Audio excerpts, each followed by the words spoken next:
ಕಾಶ್ಮೀರದ ಬಗ್ಗೆ ನಮ್ಮ ಸನ್ಮಾನ್ಯ ಪ್ರಧಾನಮಂತ್ರಿಗಳು ಭಾಳ ಅತಿಯಾದಂಥ ಆತ್ಮವಿಶ್ವಾಸ ಇವತ್ತು ಅವರಿಗೆ ಉತ್ತರ ಕೊಟ್ಟಿದೆ ಅನ್ನುವಂಥದ್ದು ನನ್ನ ಭಾವನೆ.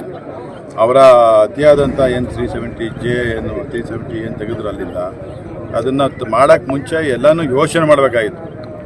ಈಗ ತೆಗೆದುಬಿಟ್ಟಿದ್ದಾರೆ. ನಾವು ನಮ್ಮ ಅಸ್ತಿತ್ವವನ್ನು ಉಳಿಸ್ಕೊಳ್ಬೇಕು ಅಂತ ಹೇಳಿದ್ರೆ ಬಿಗಿಯಾದ ಕಾನೂನು ಕ್ರಮಗಳಾಗಬೇಕು. ಇದರಲ್ಲಿ ಯಾವುದೇ ರೀತಿಯ ಇದಕ್ಕೂ ಒತ್ತಡಕ್ಕೂ ಬಲಿಯಾಗದೇ ಇದ್ದರೆ ಕೆಲಸ ಮಾಡಬೇಕು ಅನ್ನೋಂಥದ್ದು ಸನ್ಮಾನ್ಯ ಪ್ರಧಾನಮಂತ್ರಿಗಳಲ್ಲಿ ನಾನು ವಿನಂತಿ ಮಾಡ್ತೇನೆ. It's a failure of the central government.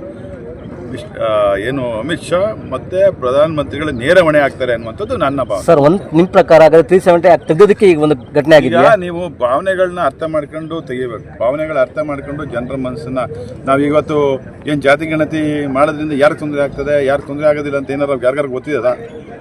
ಸಾಮಾನ್ಯ ಜನಕ್ಕೆ ಗೊತ್ತಿದೆಯಾ? ಸಾಮಾನ್ಯ ಜನರಿಗೆ ಅದ್ರ ಮಾಹಿತಿ ಇದೆಯಾ? ಒಂದೇ ನಮ್ಮಂಥ ರಾಜಕಾರಣಿಗಳು ಅವ್ರನ್ನ ತೀರಿಸ್ತೀವಿ. ಮಾಧ್ಯಮದಲ್ಲಿ ಏನು ಬರ್ತದೆ ಚರ್ಚೆಗಳೇ ಒಂದು ಅಂತಿಮವಾದಂಥ ನಿರ್ಧಾರಗಳು ತಗೊಬಿಡ್ತಾರೆ.